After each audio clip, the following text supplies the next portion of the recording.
connecting to the... I'll start that again. Welcome everyone to our closing plenary, our final session in what has been an absolutely fantastic day, talking all about the brain and its role in pronunciation, teaching and learning. Closing the conference for us is Veronica Sardegna, PhD, who teaches courses on second language learning and teaching at Duquesne University in Pittsburgh, USA. She is the current chair of International TESOL's nominating committee and conducts applied linguistics research with a focus on English pronunciation and intercultural learning.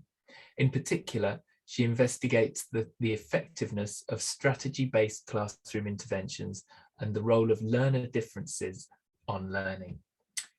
In this presentation, she will be talking about these individual learner differences and how they can influence pronunciation uptake. Please ensure that you remain muted throughout Veronica's presentation. At the end of this session, there will be time for questions, so please take a note of any you have and write them in the chat box when prompted at the end. Veronica, thank you very much. Over to you.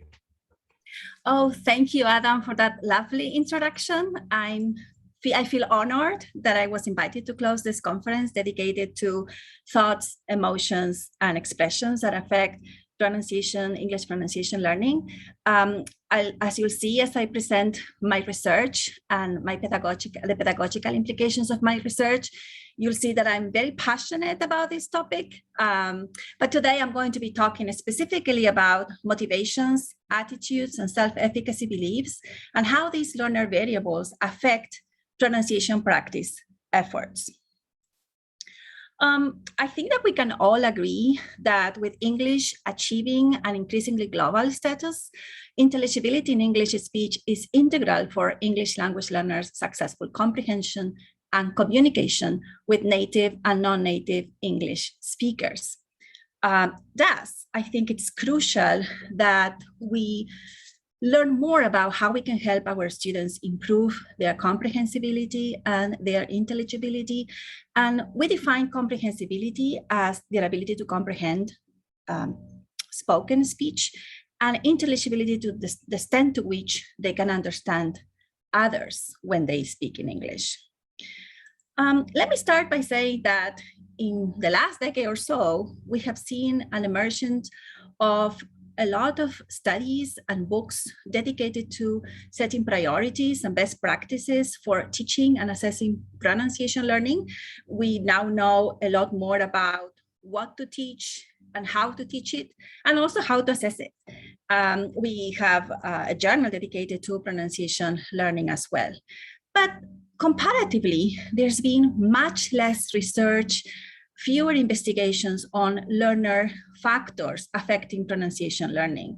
And I do think that this is an important area of investigation because through my research, I have uncovered important considerations that we should have when teaching pronunciation to second and foreign language learners. My findings have revealed that improving L2 speech intelligibility takes time and largely depends on students' self-regulated practice choices and efforts. So this is a very important concept because it really depends on what they do with what we give them and what we teach them. And all these variables, their practice choices and efforts, are really closely linked to their self-efficacy beliefs, their motivations and attitudes towards pronunciation practice. So today, I'm going to share the construction and validation of two inventories that I use to explore adolescent Korean EFL learners' motivations, attitudes towards pronunciation learning, self-efficacy beliefs, and their pronunciation strategy choices. I will also discuss the extracted components from these variables and the relationship among these variables. Then I will propose a model of pronunciation instruction that takes into consideration all these variables for the pronunciation classroom and show the efficacy of this model with ESL adult learners in the US. Let me start by identifying what we know from prior research. We know that motivations and attitudes towards pronunciation learning influence pronunciation accuracy attainment, the degree of English accent, and the behaviors related to strategy use and pronunciation learning practice. That is why motivation and attitudes toward pronunciation learning are pedagogically important. We should know about them and we should know how to enhance them in our students. Like I said at the beginning, there's very little research on learner factors influencing pronunciation learning. And by that, I mean pronunciation practice. We do know a lot about how attitudes and motivations affect students' ability to change their accent or their interests in changing their accent, but that's not the focus of today. My focus is how can we motivate them to work on their pronunciation so that they become more intelligible. And for that, I needed to look at motivation components and attitude components in other language skills. So I looked at L2 reading and the models that have been proposed for motivation and attitude. And we know from L2 reading that there are two components that affect students' motivations to read, and those are intrinsic motivation and extrinsic motivation. And the subcomponents of these two are, for intrinsic motivation, curiosity, involvement, preference for challenge, recognition, preference for challenge, sorry, and then extrinsic are recognition, grades, social competition, and compliance. And I want you to remember these because we're going to look at the inventory that I developed for pronunciation based on this model. And then for attitude, we have three components: cognitive, and that relates to personal and evaluative beliefs about reading in this case, and we will look at students' beliefs about pronunciation learning. Cognitive has to do with action readiness and behavioral intentions, and affective has to do with their emotions.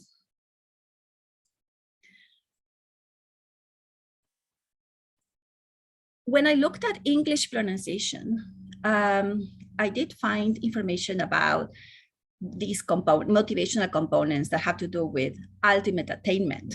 And those had to do with integrative and instrumental motivation, and also concern for L2 pronunciation, concern that I would or would not achieve a native accent.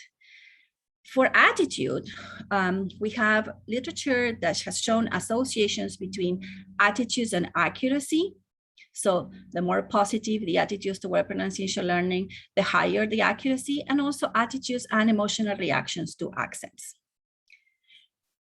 Self-efficacy beliefs have been studied within both constructs, motivation and attitude. And so that's why I put them at the end, covering both components. And because when we look at self-efficacy beliefs, we know that these beliefs influence the students' motivations to learn the second language, but they also contribute to phonological learning. This is what we know about the literature, but there's very little about components that have to do with engaging in pronunciation learning and practice. So I set out to explore these components. What are these learners' motivations and attitudes towards pronunciation learning? And I looked at 704 students, all adolescents, learning English as a foreign language in South Korea. And I gathered the data through the use of an inventory that I developed with colleagues about learner motivations and attitudes for pronunciation learning that I call it LAMP inventory, which is freely available online.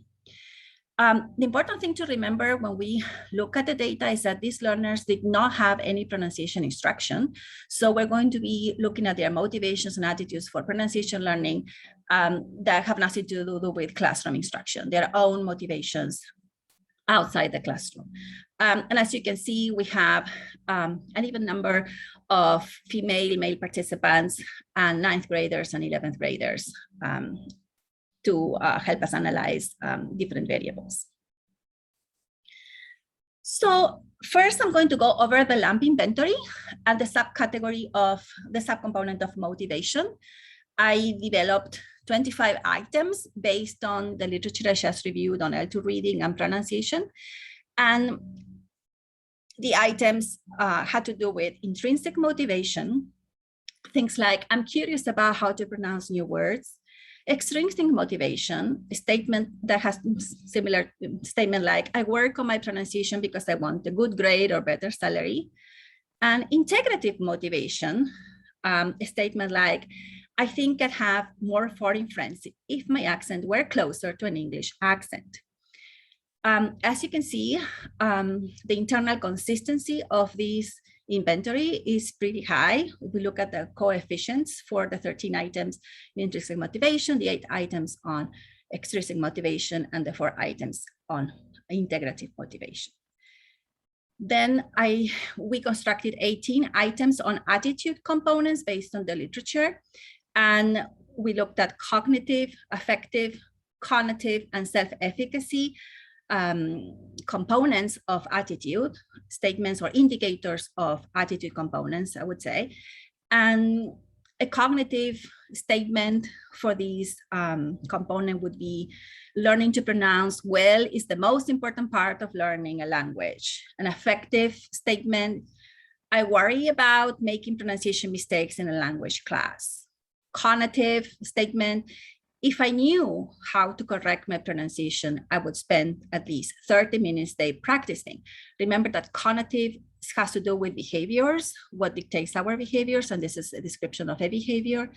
And self-efficacy beliefs that have to do with what students feel confident about, had statements like, I feel confident that people can understand me when I talk.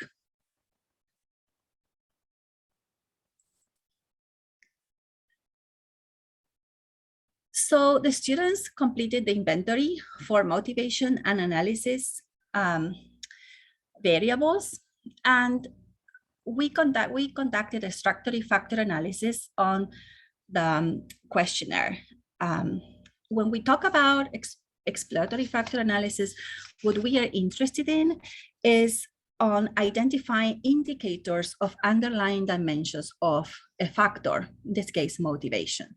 So of the 25 items we had in the inventory, 17 yielded 4 components of motivation. 3 that were expected, intrinsic and extrinsic and integrative motivation. And then we found an additional one that has to do with curiosity. This was, the model explained an almost 60% of the total variance. And the only items that we considered in the model were those that factored above 0.40. This means that the variables, the statements, were not related to each other. So for example, for intrinsic motivation, we had 8 items that factor together, indicating the underlying component of motivation. Intrinsic motivation, as you can see, when you look at the mean, was kind of low for these students, because if we think that they were not practicing pronunciation in their classroom, well, they did have few opportunities to experience enjoyment during pronunciation practice. And this is something that we will come back to when we discuss what we can do. Now, I'm not going to read all the items here, but I wanted to give you a visual of the things that cluster together to indicate intrinsic motivation. For example, students have said things like, I enjoy challenging pronunciation materials. I make sure that I have enough time to practice my pronunciation. I practice my English pronunciation even when it's not required. And then things like, I enjoy listening to myself. I enjoy imitating. I like pronunciation activities. All these things have to do with their enjoyment and whether they like doing activities. Again, these are factors that are identified, that were clustered together to show the intrinsic motivation factor, but we do see that the students in this group had a very low intrinsic motivation. Then there were 4 items that factored into extrinsic motivation, and this had to do with requirements for class or for the school or the institution, or the fact that they had good grades.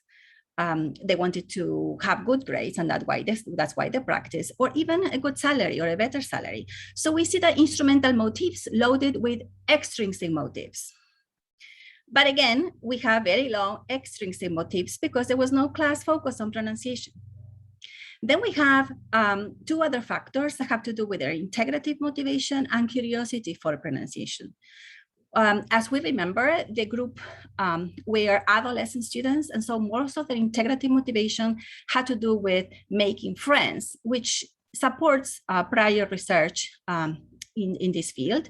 We also had a connection, an association with integrative motivations with achieving a native-like accent. We have also found that in the literature. Now, what's very interesting is that curiosity, which is always part of intrinsic motivation, factored separate from intrinsic motivation, which shows that they are unrelated. And in this case, we do know that students have very few opportunities for enjoyment, but they had high curiosity for learning. And this is an important factor for us to remember, that the students have curiosity for learning pronunciation, but maybe the class did not offer them opportunities for it. So they say something like, I'm curious about how to pronounce your words. I have difficulty pronouncing a word. I can't wait to find information about it. And this was the highest mean of all. So when we think about students' motivations for pronunciation learning, it's very important that we tap into their curiosity for learning, because we do know that they have curiosity. By giving activities for exploration and discovery, we can cultivate their integrative motivation by engaging students in conversations with partners in other countries or classes. We can also promote their intrinsic motivation by incorporating stimulating, challenging, and enjoyable pronunciation activities. And we can foster extrinsic motivation by including graded pronunciation assignments into the curriculum, because these are all important elements that were identified as underlying indicators of students' motivations. When we looked at attitudes, the 18 items actually factored into 4 clearly separate components. And these components supported the model by Bishbane and Aston on cognitive, affect, and conative attitudes. Cognitive, I remind you, has to do with their beliefs about the practicality and the value of studying pronunciation. Affect has to do with their emotions. Interestingly, for this group of learners, negative affect clustered all together. And then conative, that has to do with their behaviors, and self-efficacy with their beliefs about whether they can improve. And these also had a very high percentage of variance that was explained by the model. So if we look at the items again, we have things like, if I learn to pronounce like a native speaker, I will have better job offers. So that's the value, the cognitive attitude, the value of studying pronunciation. Or if I travel, then I would improve my pronunciation. I can communicate better if I practice English pronunciation. So these cognitive beliefs are present in the students, thinking that if they learn to pronounce well, that will be an important aspect of their learning.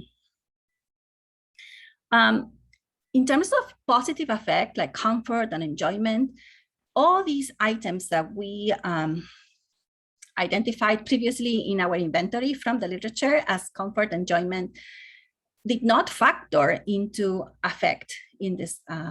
They actually factor into intrinsic motivation as being part of the enjoyment component. But we had negative affect statements that all factored together, showing a very distinct underlying dimension for the student population, that students felt the anxiety, those feelings of anxiety and nervousness factored together. Things like, I panic when I have to read aloud or speak. I worry about making pronunciation mistakes. I get very nervous when somebody corrects my pronunciation mistakes. And focusing on pronunciation when I speak is distracting. When we looked at cognitive attitudes, behaviors, we see that only 4 items clustered together in the model, in the structural equation model. And these show that the students look for useful materials to practice. They hear good pronunciation textbook or computer programs. When they hear that, they try to get it, and even if it is rather expensive, or behaviors like I participate in group activities with English language learners because that helps improve my pronunciation skills, and so on. So they do have, these are underlying activities showing the cognitive attitude component. And self-efficacy has to do with feeling confident about people when I talk, or feeling that I can improve my pronunciation on my own or with online materials. And interestingly, students did not rely much on their ability to improve, if you look at the mean here, but the factors, all the components that had to do with self-efficacy beliefs, which has to do with their beliefs about their capabilities, factor separately from their cognitive beliefs, their beliefs about the object of learning. So if we consider these statements and the fact that the students outside the class without having pronunciation practice had somewhat negative attitudes towards pronunciation learning in terms of being afraid of making mistakes, or not really practicing or engaging in behaviors to practice, we do know that we need to do something in our classrooms to help improve or increase their positive attitudes towards pronunciation learning. And we can increase their cognitive attitudes by showing them their practical, intellectual, and linguistic value of improved pronunciation. We can increase their self-efficacy by empowering them with resources and strategies for pronunciation improvement. And we can also develop their positive effect by creating a warm and friendly environment. Now, you may be asking, why are we looking at all these different components? Well, first, we needed to identify the underlying indicators of these different variables, which we have identified through structural questioning model, through factor analysis. And now we're going to look at the relationship between self-efficacy, learning attitudes, and choice of pronunciation learning strategies. So now that we know the underlying components and we know that they are separate from each other, we can identify how does self-efficacy relate to learning attitudes, and how does self-efficacy relate to pronunciation learning strategies, and so on. And that will help us identify the things that we need to do to help maximize students' pronunciation learning efforts. And we're also going to be looking at the relationships and if these relationships differ by gender. So first of all, in order to see the relationship between these learner variables with the strategies, I developed another inventory on strategy components, looking at prediction, production, and perception strategies for the learning sounds, words, or phrases. Again, we have a very high internal consistency with the instrument. And prediction statements, an example of a prediction statement is, I apply spelling rules to determine what sounds to produce. Or production would be something like, I practice word stress alternations using rubber bands or gestures. Or for perception, in order to improve my sounds, I listen to online or recording materials. And I want to draw your attention to the fact that we developed 45 items indicating statements that have to do with prediction, production, and perception strategies. But these students were selecting their strategies on their own outside of class without any guidance from their teachers. And so only 20 of the 45 items yielded the 4 components that we found that clustered separately. And this had to do with attitudes or decisions that have to do with practicing with resources, statements that have to do with listen and speak, then statements that have to do with prediction, and then statements that have to do with engaging in metacognitive strategies.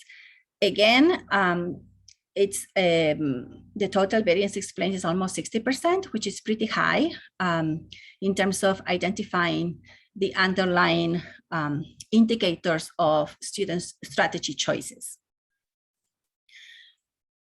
So again, we have 8 items that had to do with practice with resources. And this is not surprising, given the fact that students were selecting things that they thought they would do for improving their pronunciation. Again, you see that although these statements in terms of indicators of strategy components clustered together, the students did not engage into much practice with resources. But things that that they selected had to do with that factor together had to do with correcting my pronunciation using rubber bands or gestures, or practice mouth movements or rhythmic gestures.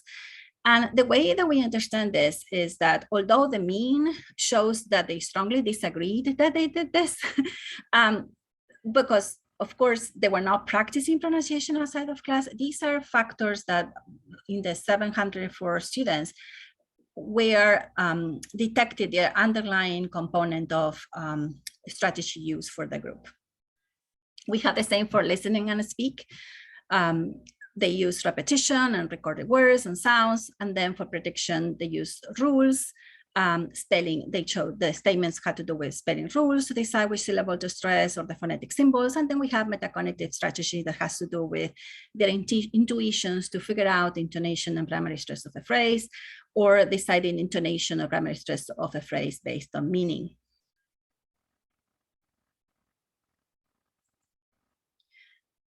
Once we identified all the underlying components of these variables, we computed a confirmatory factor analysis on attitudes and strategies. With these analysis, we're able to identify the principal components and each representing a different dimension in the data. Why do we want to do that? Because now we're going to propose a full structural equation model.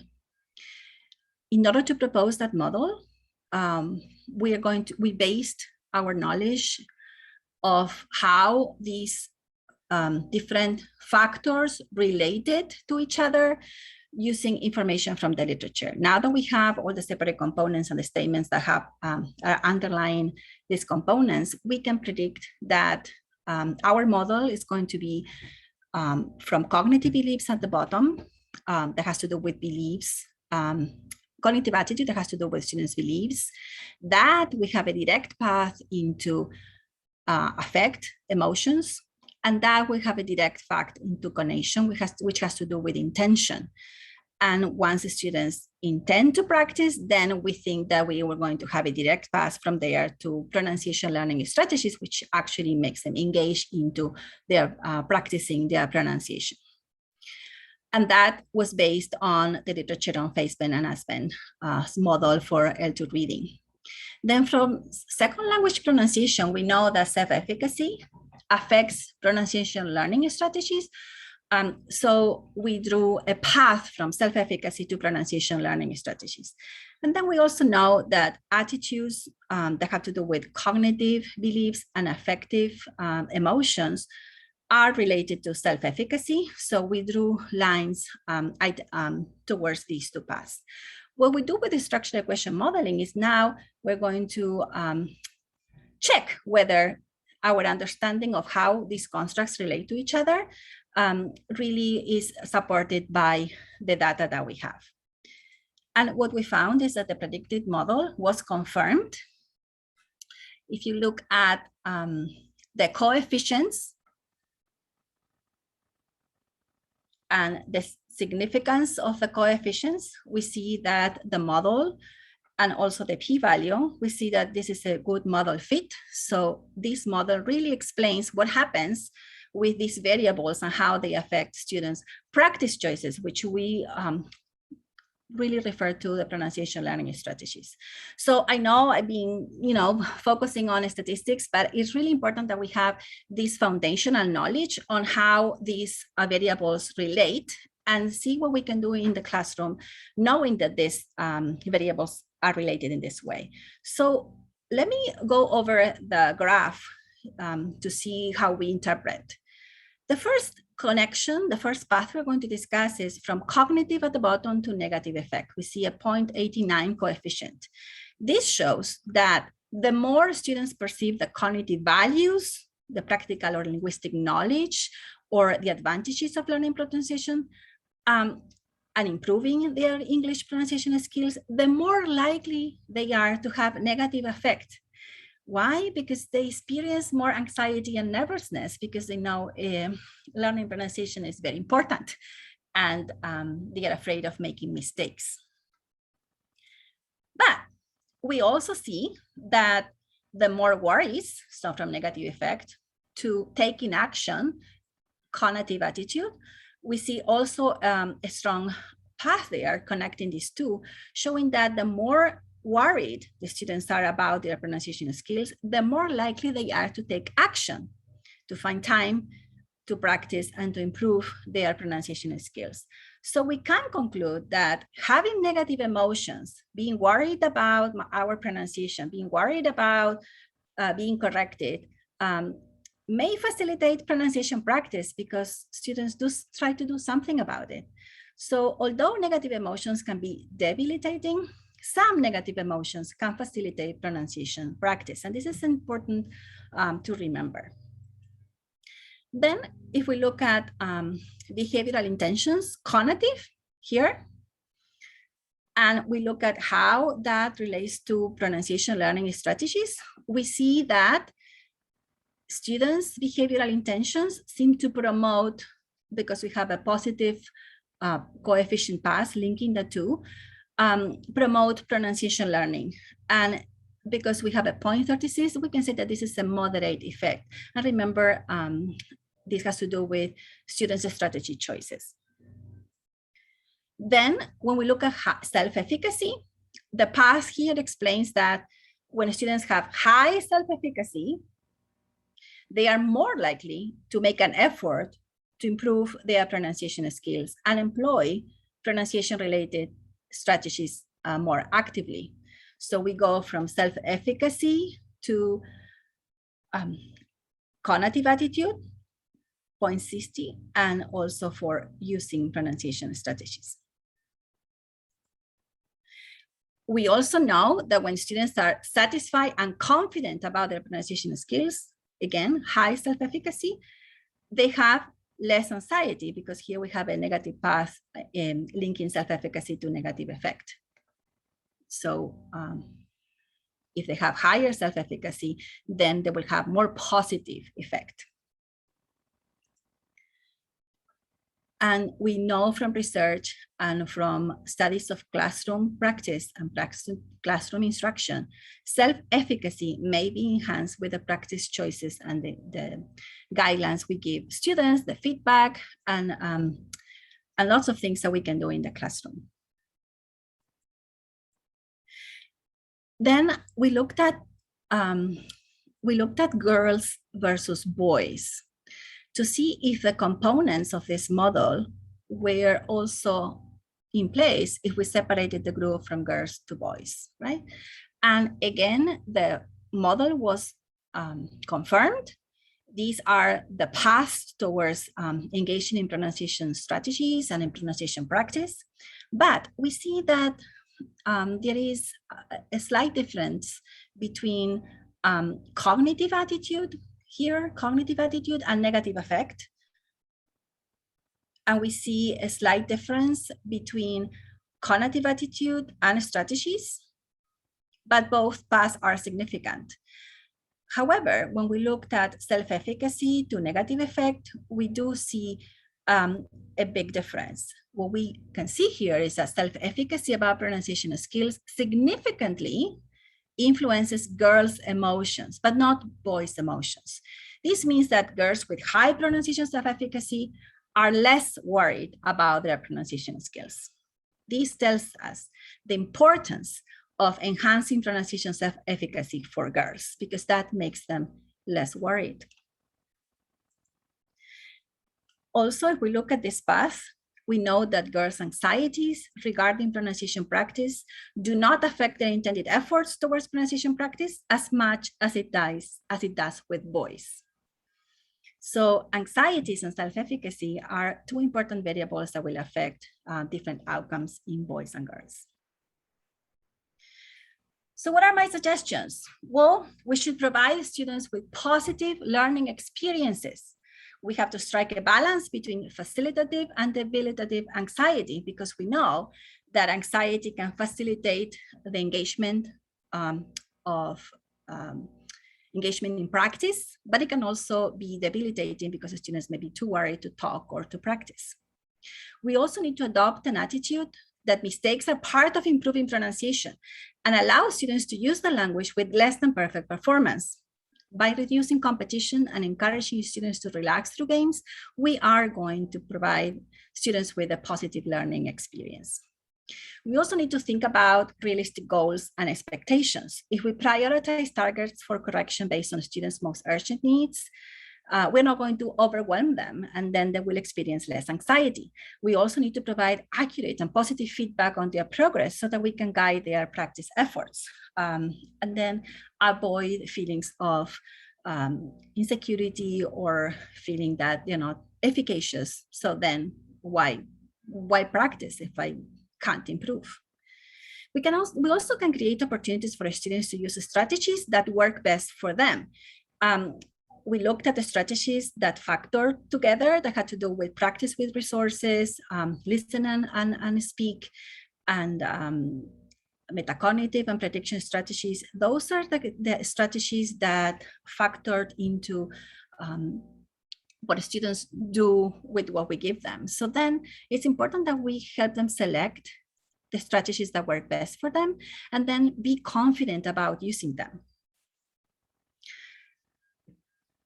My research has highlighted the integral role of teachers in creating these learning environments and these opportunities that promote and support learners' self-teaching, self-assessments, self-regulation, and reflection. In doing so, teachers increase students' motivations for pronunciation learning. We increase their positive attitudes towards pronunciation practice, their self-efficacy, and effectiveness of their strategy use.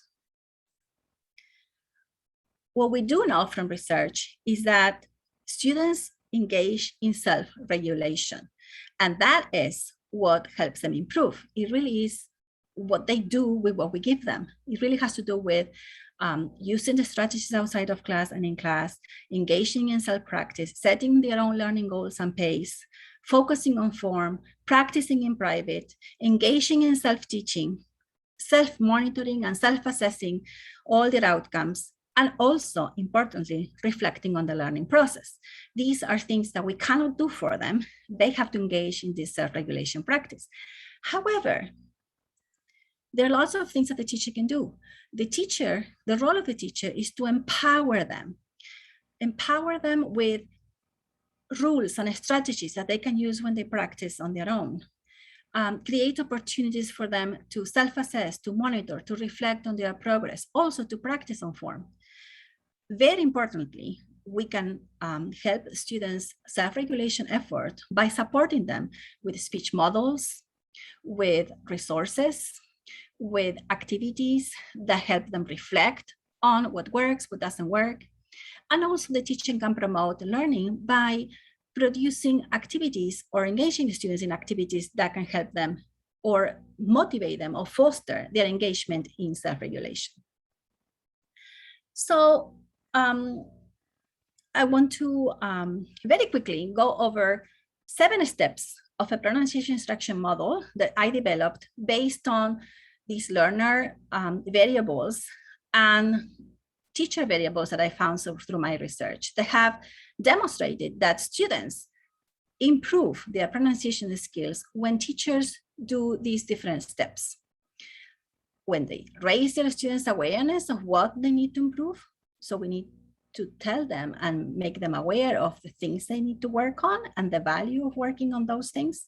We need to help students prioritize their pronunciation learning goals so that they are not overwhelmed, but they focus on the things that they need to improve the most. It's very important that we explicitly teach the pronunciation features, the rules, and the pronunciation learning strategies that they need for self-teaching, because otherwise they will engage in self-teaching activities that they may not be helpful for them. So it's very important that we teach them explicitly how, when, and why use different learning strategies for improving pronunciation. And I don't have time now here to go over the different kinds of pronunciation learning strategies that we can teach them, but I have an article coming out on language teaching soon that describes the model and the activities and also the data that shows that these steps are really important for helping students improve. Another thing is we need to assign activities that require students to engage in cover rehearsal. Cover rehearsal is a private practice. Students need to engage in private practice and practice reading aloud and monitoring their performance, which allows them to compare their performance with other models, change their performance to match those models, and then that allows them to practice and change their performance aloud until they are fluent. Once they are able to change their performance, matching the target model, then they get ready to start using what they learned in free speech. But first, they need to engage in cover rehearsal, which is a process where students self-direct their learning. Step number 5 is that we shouldn't stop at just telling students, go and practice. It's very important that we scaffold their learning with guided practice, online resources, and ongoing feedback. We know that these are components of strategies that affect their practice behaviors. So it's important that we empower students with frequent feedback, like saying, what are you doing well? What can they do better? How they can improve, and what kinds of resources they can use. And importantly, we need to build students' confidence through written and oral assignments that make them reflect on their progress. Remember the importance of self-efficacy. The higher the self-efficacy, the more the students are going to have positive emotions about their pronunciation learning, and also the more they're going to engage in practice strategies and practice behaviors that are going to help them improve. So make them self-assess themselves. What worked? What didn't work? What should I try next? My data from classroom research shows that students during their 4 months of instruction improve significantly with this model that gives them resources, gives them practice, gives them feedback, and helps them increase their motivation and attitudes towards pronunciation learning. When they leave the class, we see that 14, 34 months after instruction, there's still a significant large effect on improvement. Although students decrease in accuracy a little bit after the course, then there is a plateau, and we do see these in the process of learning.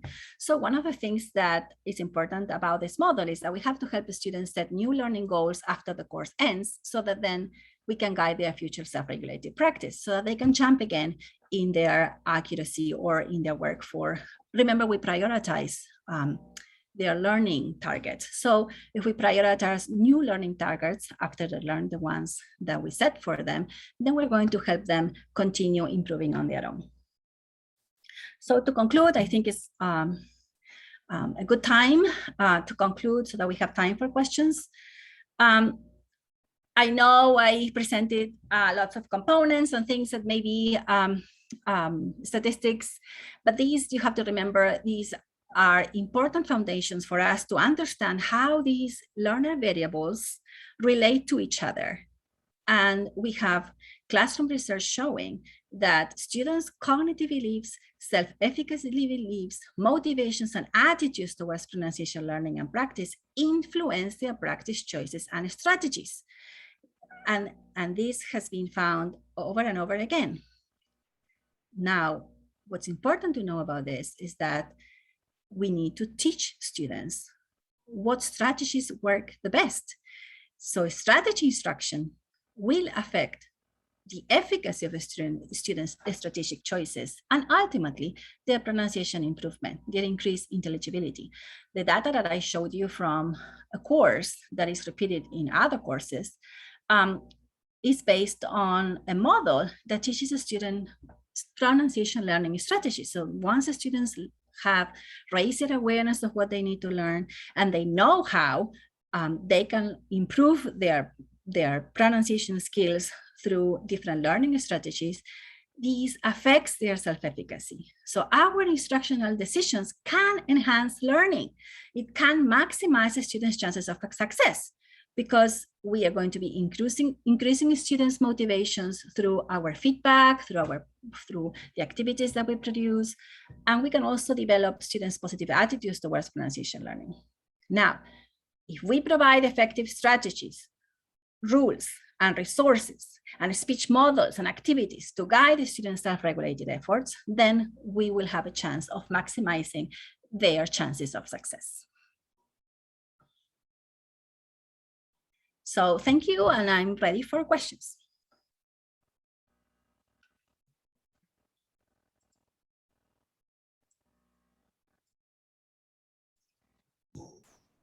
So I think Adam is going to run the Q&A. Adam, is that right?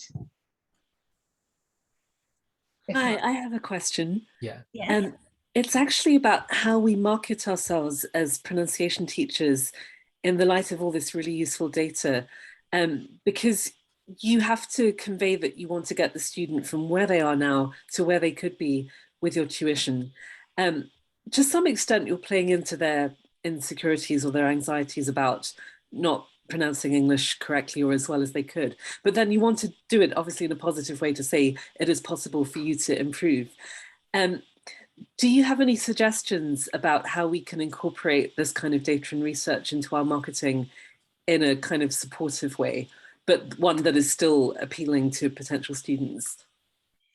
Well, the important thing I think is that you need to market that although pronunciation learning is challenging and it takes time and effort, you can guide their efforts through the provision of rules, strategies, and different activities that will help them maximize those efforts so that then they learn quicker, they learn better, and they also know how to improve. One of the things that we know in this field is that we have lots of grammar rules and lots of things that help us with improving, writing. But there's very little information outside our field, our group, right? About how to improve pronunciation. It's important to tell students that we know how to help them. And we know how to help them means we will get from where you are, we will prioritize your goals so that they are focused on what helps you improve your intelligibility and be understood by others, and also for you to understand spoken speech. And what you can market is that you are going to provide what they need to do these efficiently and successfully. I hope this helps. I think it's all about efficiency and success. One of the most difficult things is that people think that correcting students, that's the only thing that takes, correction is the only thing that helps students improve their pronunciation. But like we said, there are lots of learner variables that will affect this process. So regardless of how much you correct them, if their cognitive beliefs and their self-efficacy beliefs are not there, then the students will not improve. So it's important that you know this and you market this as an important aspect of their learning. Thank you, that is helpful. What I'm finding is, and there is research that backs this up, people often really they overestimate their pronunciation skills, especially adult learners. They often think, partly because the education system places so much emphasis on written language, they can have their C1 certification or their YELTS, and they think that they are fluent. And the pronunciation piece has been really neglected throughout their education, or they haven't had the opportunity to practice with native speakers. So, this is something I'm struggling with at the moment. I'm trying to find a way of speaking to that in my marketing to help people understand that it may be an area where they need some work. Yes, the problem I think is that most students think that improving pronunciation means improving sounds, so that then practicing sounds and maybe listening to different lab practice exercises, they can improve, or they can use things that are out there, resources that are out there on the internet. But that's not really what really helps their intelligibility. We know from research that accent it does not affect intelligibility. So sounds is not an important focus on our teaching. What's most important is to help them develop knowledge of suprasegmentals, stress, pausing, linking, how to link segments, how to do these things that affect their fluency and both their comprehension and their ability to be understood. And so it's important when you market that you show that you have this knowledge and that students realize that they cannot achieve that knowledge without help from a seasoned instructor. Thank you. That is a really good point. Thanks very much. Thank you. We have a question from our very own Beata. It's about the pronunciation instruction model 0.7. How did you manage to get feedback from your research participants 34 months after instruction? How many people got back, and what's the end for this data?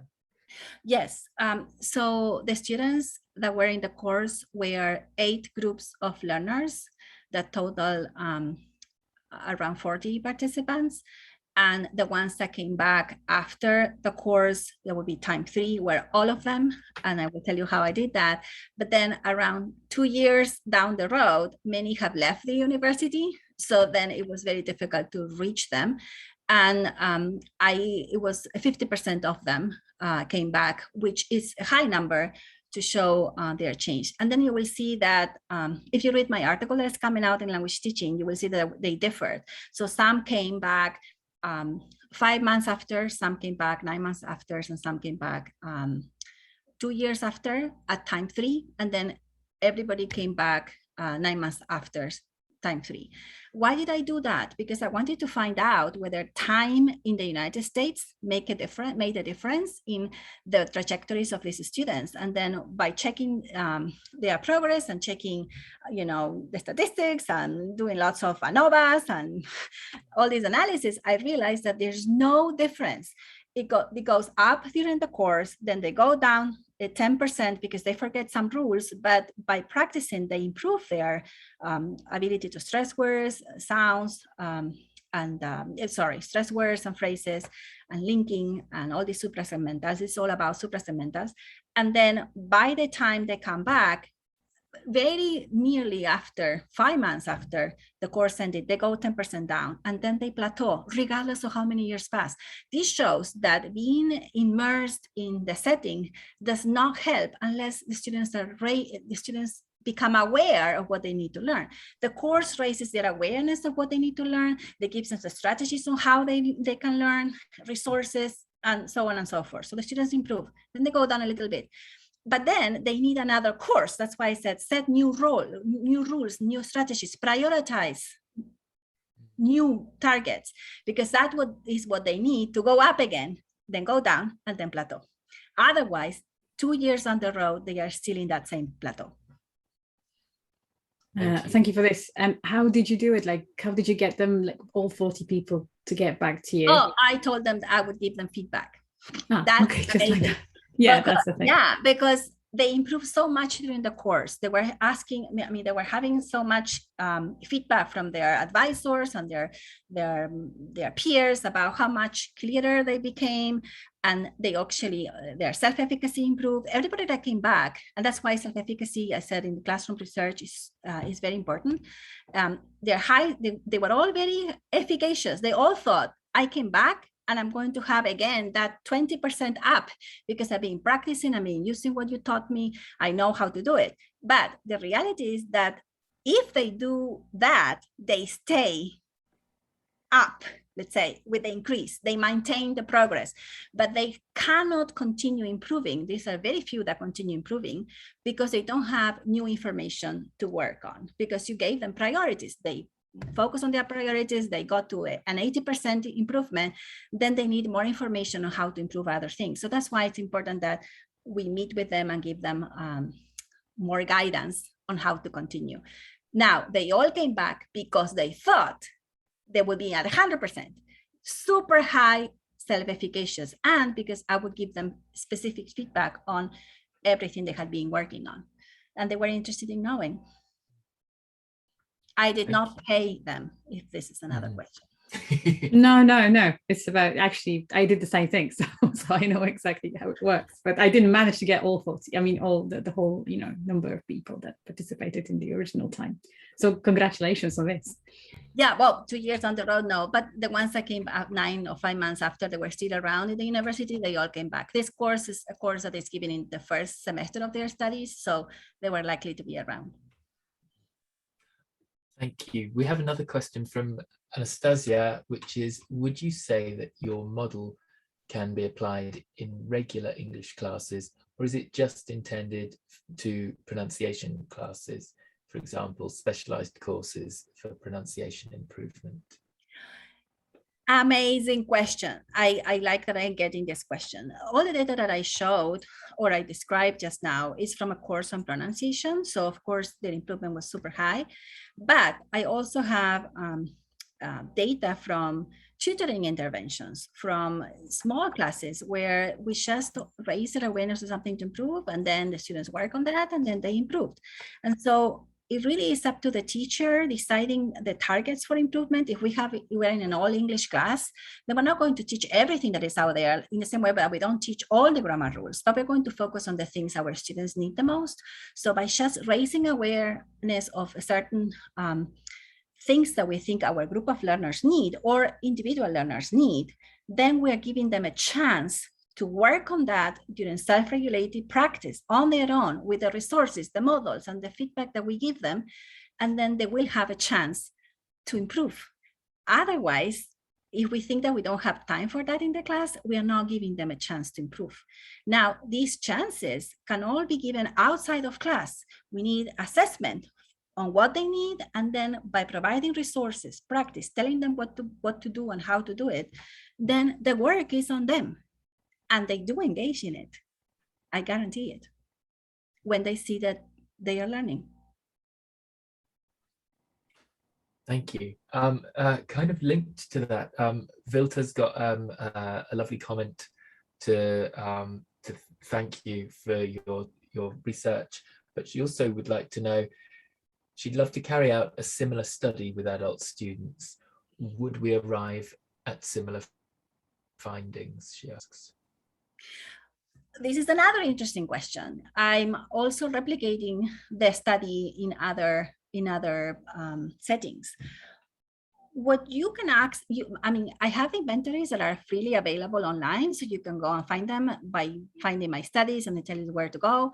And you have the 45 items and all the elements, right? What I'm finding is that the factors really, because it was a large group, they really factored together to show the underlying variables of the components. What you will find differently for sure is the mean. So how much they do those activities. And by doing this in a group of learners that did not have pronunciation practice in an EFL context, the means of their engagement or their motivations or attitudes were super low, because they actually didn't have any idea of the value of studying pronunciation, or they have a very negative attitude towards it, or actually they didn't engage in any practice. But identifying the components is a very strong model. So identifying the components will help you identify that. So what the inventory can give you is ideas on where to tap into their attitudes or into their motivations. Are they motivated to come and do these activities? How can I help? What I think that we might find differences is the EFL context versus the ESL context. And I'm looking for people to replicate the study there. And then there are differences in means when we apply the inventory in classrooms where we actually taught them and motivating them on improving their pronunciation. Thank you. We've got just enough time for one more question if anyone has anything they'd like to ask.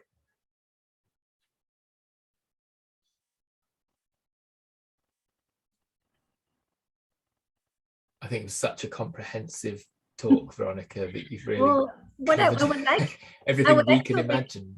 Thank you. I would like to make sure we understand the difference between using the inventory to gather data on our students and what they do outside the class, what their motivations are, what their attitudes they are. Because remember, when I went into the internal consistency of the inventory, it was super high. So it really shows that those are the items that will help us identify their underlying motivations, right? These are constructs to understand what motivates the students, what attitudes they bring to the classroom.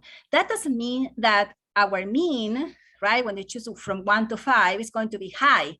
This means that these items helps us identify the underlying components, and then the mean will help us identify, oh, they're super not motivated, or oh, they're engaging in really good practice exercises because they are, you know, the items are super high.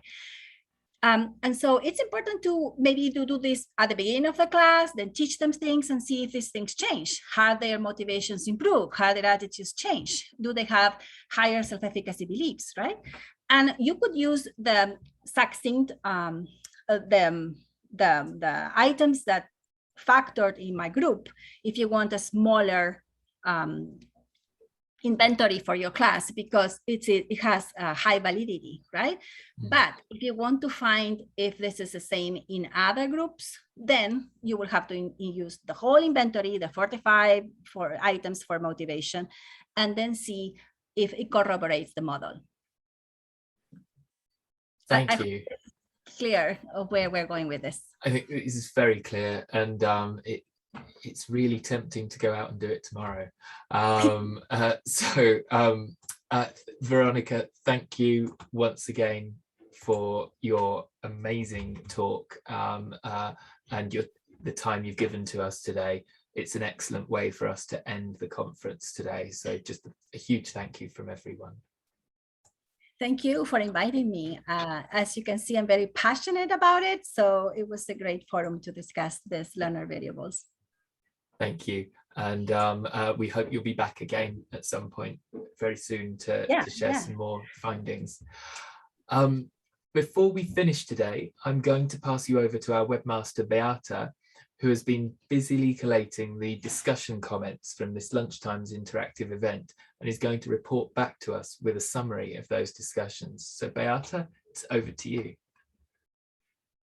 Thank you. Let me just share the screen because I want to show you a word cloud that I created on the basis of this, of the discussions that you had. Brilliant. So just a second. So the purpose of the, just let me remind you, the purpose of the interactive breakout room discussion that we took part in a few hours ago was to discuss the most important conference themes and the impact that the conference made up until that moment. Also, the participants discussed their experience when teaching students who suffer from pronunciation-related anxiety and offered some advice to each other. And a very basic word cloud, so hopefully there you go. There you go. Hope you can see the whole screen. So as you can see in the word cloud, anxiety, which I think sort of hold on, sorry, I'm getting back to this. Anxiety was definitely the thing, and I think this kind of correlates with what Veronica was talking about.